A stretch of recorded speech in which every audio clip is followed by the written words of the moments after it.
Hello guys, my name is the Tabor Timmy, and in this video I will be explaining how helmets in Ghost of Tabor protect you if they block certain bullet types and if they're absolute garbage. So let's get into it.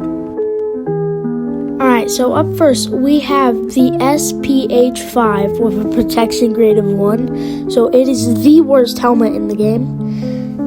And it only costs 500 karunas and it weighs a kilogram. So on to the next one. So up next we have the SSH6B with a protection grade of 2, so a little bit better than the first one, but not the greatest. It might block maybe a Ruger shot, maybe one Makarov shot, but that's it. And it costs 1500 karunas, so on to the next one.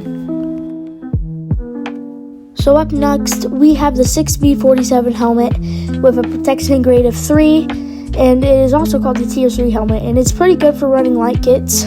It just doesn't block like big calibers, and it costs 3,500 karunas for Minty Tactical. On to the next one.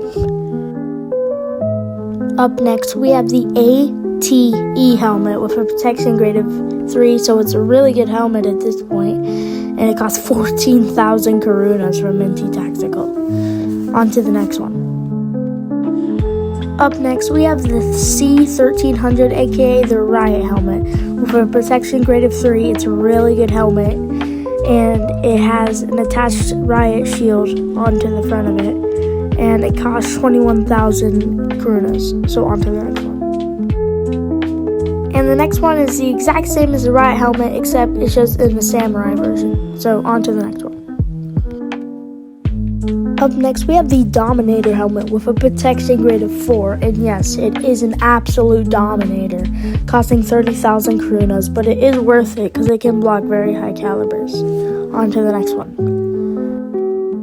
Up next we have our first boss helmet, the Kurtek mask.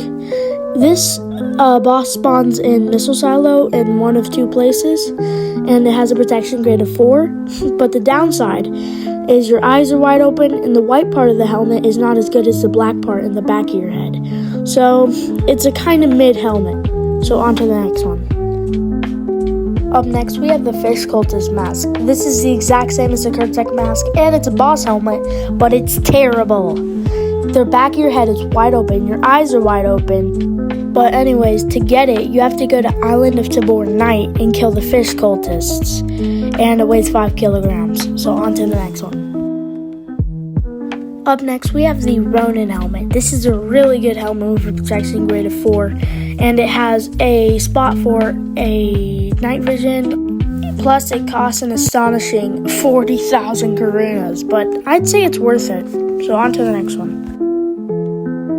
Up next, we have the Alton helmet. It is the second best helmet in the game, but if you put the face shield on it, it becomes the best helmet in the game with a protection grade of 5, and it blocks high calibers also. And it costs 35k karunas, but you have to be Minty level 5. On to the next one.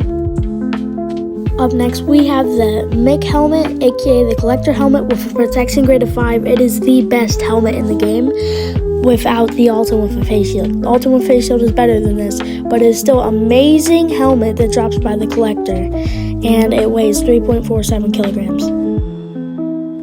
Well, I hope this helped you better understand how helmets and the protection grades work, and feel free to watch my other video called Explaining Chest Rigs in Ghost of Tabor. So see you guys in the next one. Goodbye.